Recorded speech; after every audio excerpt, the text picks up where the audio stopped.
Ngiyamthanda kaNkulunkulu bazalwane. Ngiyamthanda uJesu ngokuba wasindisa impilo yami. Wangenzela umusa kuJesu. Ngingenele emajikeni ngiphuza. Wangenzela umusa ngoba isikhathi kwakunzima, ngangibona ngathi kwaku-right kodwa ngiyabona ukuthi ngangisodakeni olubishayo. Ngangiyisidakwa ke bazalwane ngaphambi kokuba ngikhona. Ngangiyisidakwa esilungile emehlweni abantu ngoba ngangakhulumi kakhulu.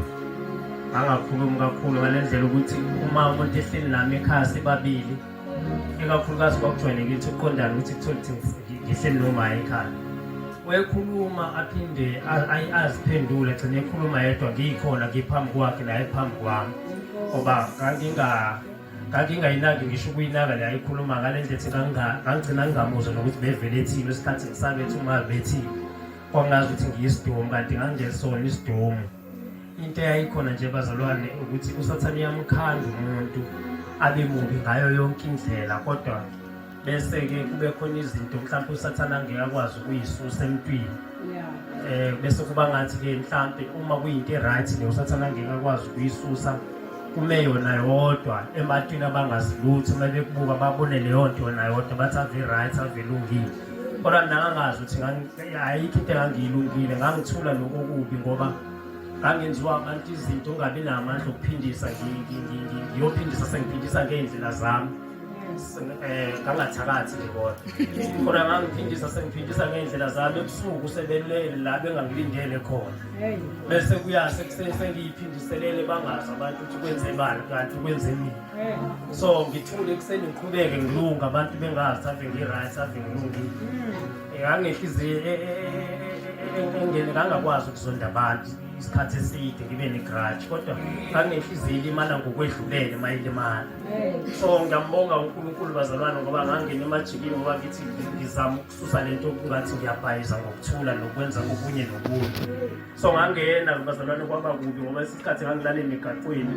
Kwezi isikhathi ngangisuka le ko-Stafuni naku-Big Ben ngingazi ukuthi ngisuke kanjani nini. Ngibone sengisekhaya ekuseni angazi ukuthi ngifike nobani ngifika nini kanjani. So kwakuyinkinga le, kwakuyingozi. Kwezi isikhathi ngangibona sengimarobhothini thayibo. Amarobhothini kwathi ngihlanganaphi nawo ngoba uma ngithi ngiyabheka mhlawumbe efonini kuyasa 3 ekuseni kanti mhlawumbe ngibele lapho emarobhothini. So wangenzela umusa uNkulunkulu wami asebengifake ney'ntambo. Kwakusho usisi wami wasuke wajola nomuntu waseSwatini. Umuntu waseSwatini ngingangazi noma uthwele noma wayenani, kodwa wayekwazi ukuthi iy'ndaba zethu azazi zonke nezabanye abantu. Wayekwazi ukuxoxela iy'ndaba zakho ngokubuka nje ngamehlo, akuxoxele iy'ndaba zakho. So wangibuka nami ngamehlo uma ngibuya esikoleni angitshele iy'ndaba zey'ntombi ezingihlula esikoleni. Ngibona ukuthi yazi lo muntu angangisiza. Ngibona ukuthi yena muntu ongangisiza kulaba abalokhu beyishaya isifuba ngokuthi bayangihlula, kodwa ngisaba ukumtshenza kanginike lento engenza kube yimini obahlulayo. So ngihlale kangitshene nezinye eziwesi bazalwane ezazingisabisa, bezinye zeyiprofethi zongakholwa ziyabulala. Wena uyajabula ukuthi ngithole umuntu owazi iy'ndaba zami akutshena aze afike nasesimweni sebhokisi uvele ube yibhokisi ungakayi kulona ibhokisi. So babona ukuthi kwamanje senginovalo olukhulu, sengiyabona babona ngathi ngiyazibona ukuthi ngisondele kakhulu kwi-rest in peace, kanti angihlaleli ukubuya kwi-rest in peace. Ngibona ngathi ngisemncane kabi. Bangifaka iy'ntambo kwathiwa nginamandla edlozi. So ngayifaka iy'ntambo ngoba kwakushila umuntu wayazi izinto zonke ngami. Wayazi izinto zonke ngami. Bangeke ngithi utshenwa abantu wayazi into eyenzeke manje kuyimina ngedwa bekhona ngixoxe nje kwenzeka ukuthi nokuthi. Ngafakwa umuntu waseSwatini, abantu abaningi abamlambele nabamfunayo ukuthi mangathola lolo hlobo lomuntu ngabe ngithola uNkulunkulu uqobo. Ngafakwa iy'ntambo bazalwane, kunqunywa iy'nkukhu zifakwe emhlanganiso nemithi nemilotha ugeza ngalawo magazi for 7 days ungawathinti amanzi ngoba fanele kusebenze umuthi kuwe bethu namandla edluzi. Ngafakwa iy'ntambo bazalwane ngaba nanamahloni nokuya esikoleni nokubonana nabantu engifunda nabo ngenxa yey'ntambo egameni likaJesu. Kwenzeka izinto nasekhaya umama, kwenzeka izinto athi lo baba wakho ongasekho emhlabeni yingoba wayekuthanda indlela ezisimangaliso. Ngoba kwesikhathi ngangifiye ngishode ngento, mhlawumbe ngishode ngejezi lesikole, bese ngivele ngithola imali endleleni elingana lona lejezi lesikole ekukhulunywa ngalo namhlanje, ekukhulunywa ngalo ngayizolo. Bese kuyabonakala ukuthi khona idlozi, khona amandla phezu kwakhe. ngadakwa nawo amandla ngathi aphezu kwami engangisiza engangivimba indawo ngangahlupheka nawo amandla okubonakala ngathi aphezu kwami ngathakathwa nawo amandla okubonakala ngathi aphezu kwami ngafunda nokushuka insangu namandla aphezu kwami ngafunda nokuyiphindiselela ngendlela zokusathana ebantwini abangonani amandla okuthiwa amandla asondelene nobunkulunkulu ngafuna ney'ntombi nke namandla okuthiwa asondelene nobunkulunkulu ukuthi uma kunamandla asondelene nobunkulunkulu how come izenzo zonke zami zingenabo unkulunkulu sinokusathana bese ufunde nokubhema isinefu esinekhensa ngoba kuthiwa ubhemela abangasekho uphuze udaka ukuthi udakelwe abangasekho yonke into engangiyenza iqale ngabo labo kuthiwa abekho kodwa umuntu owayeqhubekela imana nophupha usuku nosuku kwakuyimi makufika isikhathi la ngishunyayezwa khona lo wangishumayeze emgaqweni ngiyoyikhelela amanzi wathi ba ukuthi uthembele kubaba bakho nomkhulu abangasekho balele bazovuka amakhala icilo yona into engilimaza kakhulu yabo engakholwa ukuthi iyayizala lento yokusindiswa kimi ngoba ngakwata ukuthi okokuqala bevele ngiqale ngalapho ngoba akazange ngigxeke izinto zakhe mina kwayilonto ezala ukusindiswa noma ngasindiswa ngaleso sikhathi kodwa ngasindiswa ngesikhathi ngonyaka olandelayo ngoba ngathi ngaziprofetha mina ngathi ngeke ngakwazi ukusindiswa namhlanje ngizama ukuchitha yena ngathi ngizoyibona ngonyaka ozayo ngangafuni ukusindiswa kodwa kubonakala ngathi ngayiprofetha lento yoba ngasindiswa ngingashunyayezwanga ngahlatshwanga yizo kwahamba lamamuthi lento ebengenza ngakhuluma kwaqaqeka ukukhuluma ngabona ngathi uJesu unamandla wenza izimungulu zikhuluma ngiyakhuluma namhlanje ngenxa yokukholwa ayintambo ngayiqaqa angisancanela utshwala ngancanelisi namandla kamoya ungwela izinto zaphezulu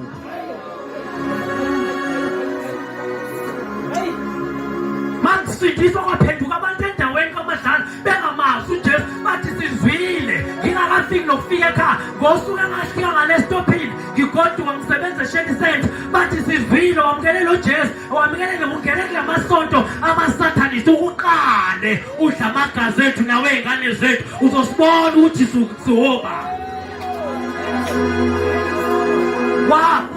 wathi umama waniyeka lento yenzayo izokubulalisa ngabantu ngangamphendula ngangazi ngizobaphendula ngokuthini anginawo amavesi kodwa ngamatheni ngengiyeke ngoba ngizwile mina ngosuku engisindiswe ngalo ngizwile kunezinto ey'hambayo ngizwile mina ngosuku engisindiswe ngalo ngabona iveyili emhlophe engenalo ibala ngabona ububuhlophe engabazi ngalobo busuku engabukela ngawo uJesu ngabona izinto zisuka kimi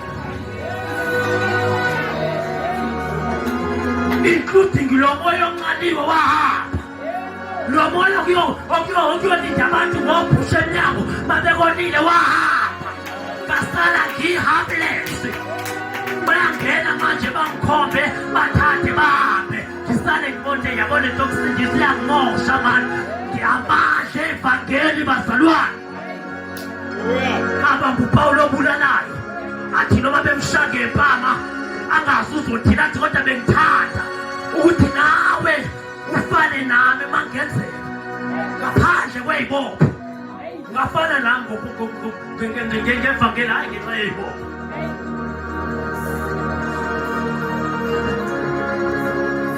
ngakhululwa-ke bazalwane ngayeke ukuhambe ngishela amen njengoba sengishumayela ngishani kwenziwa ukubili ukushela nokushumayela haleluya angisheli la angina-WhatsApp angina-Facebook-ke vele angina-Instagram angina-nix angisheli nalapho ukulayikha abantu abangagqoka ngoba enye ifomu yokushela ukulayikha abantu bengagqokile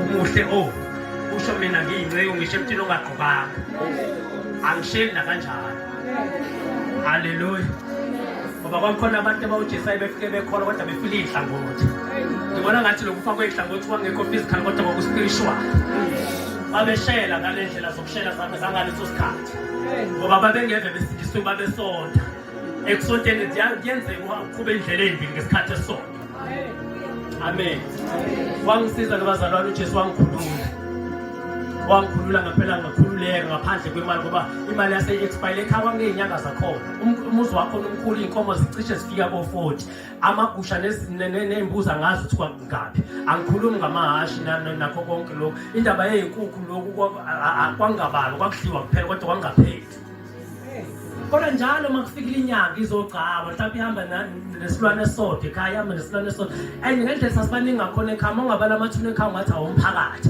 safa sinenyanga yomndeni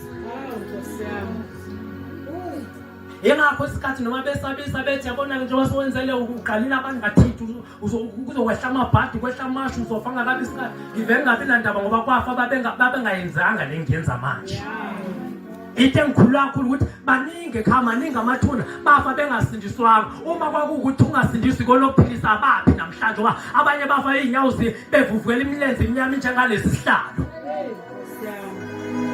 ikhula inganciphi and inyanga ikhokhelwa nsuku zonke kodwa uJesu wabona kukuhle ukuthi angikhulule wangagcina ukhululwa mina mawukhululwa fa ukhulula bese uyaqiniseka ube serious wakhululwa nefamily yami abathandayo bakhona abangakhululwanga futhi abanqubele bona ukuthi ngeke abayingeni abe bezothatha lento yobhuti obhuti abathathekayo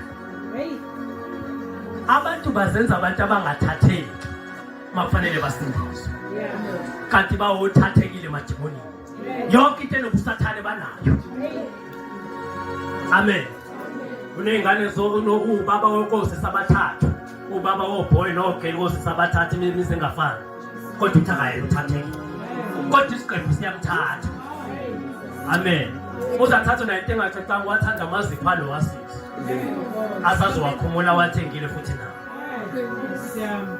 wazaliswa abafana ngoba bephethe ama-iPhone yilo yonto enza avuma ukuthi bangizalise kodwa fanele sindise ukuthi angathatheki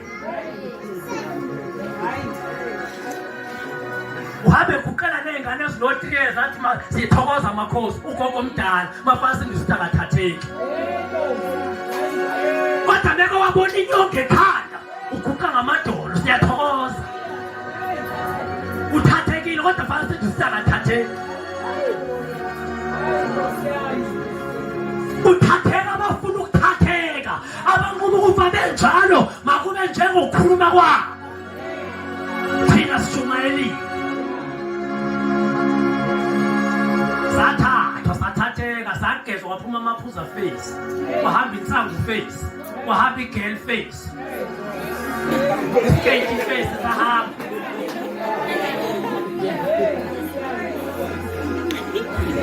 phela masowabuya kakhulu amantombazane kuyashintsha nokuthi bakube nesimo sawo ukhona ebuswenzayo umuntu oyintombi-ke phela umuntu oyintombi ubona emehlezi awubona ngamehlo amen mkhulu 2 minutes kusuke sebabalilwa abaqedwa konzimana ahamba naye futhi ungazi babone kanjani nalabo abangemuva kunogxuba operator ngalo lapho nasemkhathi uyakwazi ukubona nosemvathi nange ngimfuna sindisiwe bazalwane izono ngathi ithelelwa zona angizithandi ngiyazinyanya ngomusa kaNkulunkulu angenzileyo ngowakasangweni isibongo ngumfundisi ngumzalwane ngiyincengo haleluya so ngiyabonga-ke bazalwane nami ukuthola ithuba lokuzohlanganyela kule mvuselelo emnandi kangaka haleluya shayela boyicela izandla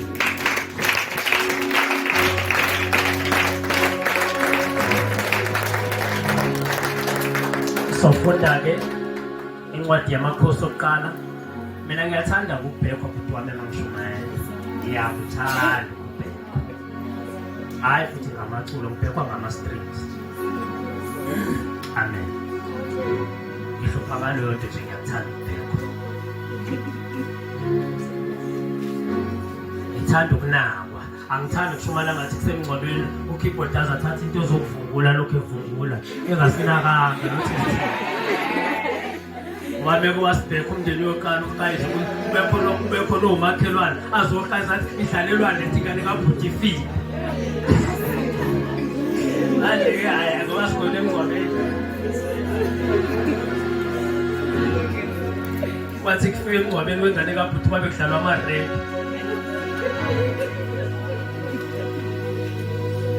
kube khona abazotshintsha babe abaprofethi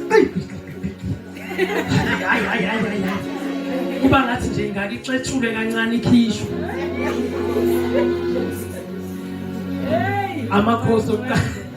amakhosi okuqala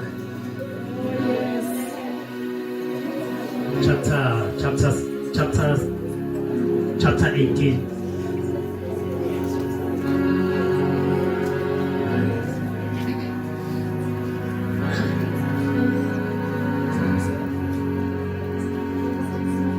Chapter 18, u-Eliya nabaprofethi bakaBhali eKhameli. U-Eliya nabaprofethi bakaBhali eKhameli. U-Eliya nabaprofethi bakaBhali. Bese siyathandaza. Hallelujah. Siyafunda bazalwane, isihloko sifundeka kanje. U-Eliya nabaprofethi bakaBhali eKhameli.